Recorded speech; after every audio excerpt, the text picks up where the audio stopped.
un seul Dieu en trois personnes distinctes. Le Père est Dieu, le Fils est Dieu, le Saint-Esprit est Dieu, mais le Père n'est pas le Fils n'est pas le Saint-Esprit, mais ils ne font pas trois dieux, ils font un Dieu. Quand on dit Dieu, c'est quoi? Dieu. Dieu, ce n'est pas le nom de quelqu'un. Si on dit homme, est-ce que homme c'est un nom?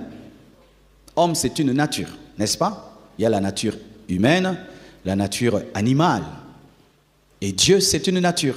Quand on dit quelqu'un est Dieu, c'est qu'il a une nature divine. Et quand on dit Dieu majuscule, c'est qu'il a une nature divine avec D majuscule. Et quand on dit D minuscule, il y a aussi une nature pour ça. Alors quand on dit Dieu, ce n'est pas automatiquement le Père. Dieu c'est d'abord une nature. Mais c'est aussi le Père, mais Dieu c'est d'abord une nature. Quelle est cette nature? Une nature omnipotente, quelqu'un qui peut tout. Une nature omnisciente, quelqu'un qui connaît tout. Une nature omniprésente, quelqu'un qui est partout. Aussi, n'avoir ni commencement ni fin, mais être la source de tout. Être parfait, en sagesse, en sainteté, en intelligence, en amour. Si tu réponds à toutes ces conditions, tu es Dieu avec D majuscules. Et personne n'y répond si ce n'est le Père, le Fils et le Saint-Esprit. Satan ne peut pas répondre à la nature D majuscule. Pourquoi? Il a un commencement. Pourquoi il ne peut pas tout? Pourquoi il ne connaît pas tout? Pourquoi il n'est pas partout? Le diable n'est pas omniscient, il n'est pas omniprésent, il n'est pas omnipotent. C'est pourquoi il est Dieu avec D minuscule parce qu'on l'adore, mais il n'est pas Dieu avec D majuscule parce qu'il a un début et il ne peut pas tout. Alléluia. Alors, je suis un homme. Mon fils Oracle est un homme. Ma fille Choukrani est un homme, n'est-ce pas? Les filles aussi sont des hommes, non? Alors, est-ce que le fait que Oracle est un humain et que Choukrani est une humaine, est-ce qu'ils sont moi? Nous partageons l'humanité, mais nous ne sommes pas les mêmes. Et le Père, le Fils et le Saint-Esprit partagent la divinité, mais ils ne sont pas les mêmes. Le Père est Dieu, le Fils est Dieu, le Saint-Esprit est Dieu, mais le Père est le Père, le Fils est le Fils, le Saint-Esprit est le Saint-Esprit. Allons-y. Je vais vous donner beaucoup de versets aujourd'hui. Ce sera comme un mini cours de théologie. Amen. Et gratuit. Alors, je vais vous donner d'abord des versets qui prouvent la présence de trois personnes distinctes. Je vais vous donner des versets qui prouvent la présence de trois personnes distinctes dans la parole de Dieu. Le verset que je viens de vous lire. Tout le peuple se faisant baptiser, Jésus, première personne, fut aussi baptisé. Et pendant qu'il priait, le ciel s'ouvrit et le Saint-Esprit descendit. Deuxième personne, sur lui, sous une forme corporelle comme une colombe. Et une voix fit entendre du ciel ces paroles: tu es mon fils bien-aimé, en toi j'ai mis toute mon affection. Troisième personne. Le Fils est baptisé, le Saint-Esprit descend sur lui et le Père parle. Trois personnes. Ce n'est pas le même qui était dans l'eau et qui parlait et qui était encore descendu. Il y a un qui parlait, un autre est descendu, un autre était baptisé. Alléluia. Matthieu 28, verset 19. Allez, faites de toutes les nations des disciples, les baptisant au nom du Père, du Fils et du Saint-Esprit. Nous voyons qu'il y a le Père, le Fils et le Saint-Esprit. Matthieu 12, 31 à 32. C'est pourquoi je vous dis, tout péché et tout blasphème sera pardonné aux hommes, mais le blasphème contre l'Esprit ne sera point pardonné. Je vais expliquer ça mercredi.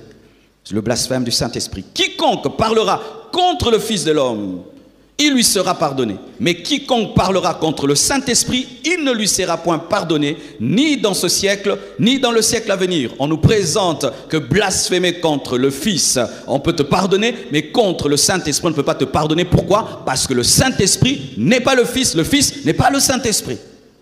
Amen. Amen. On est ensemble. Une autre chose.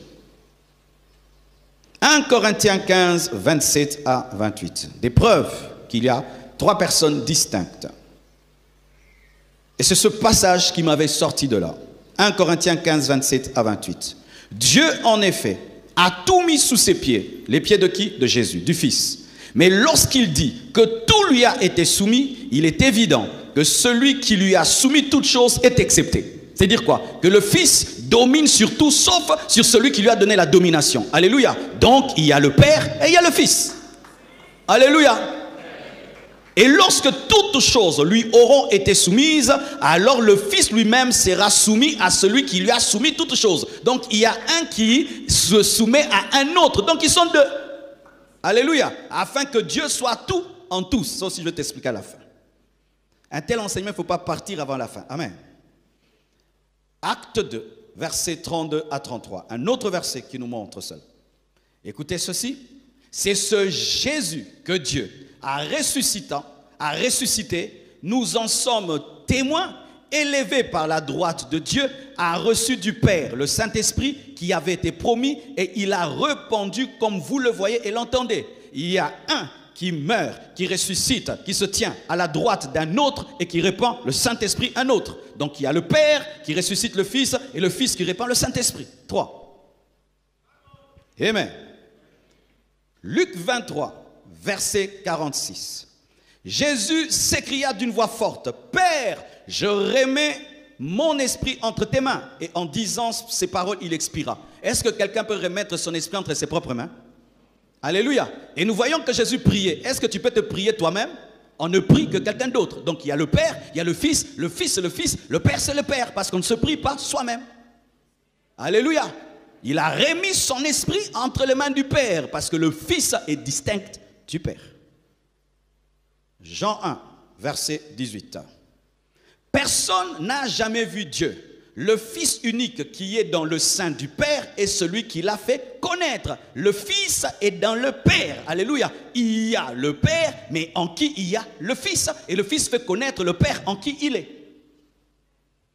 Deux personnes distinctes. Alors, voici encore des versets qui présentent que le Fils est Dieu sans être le Père.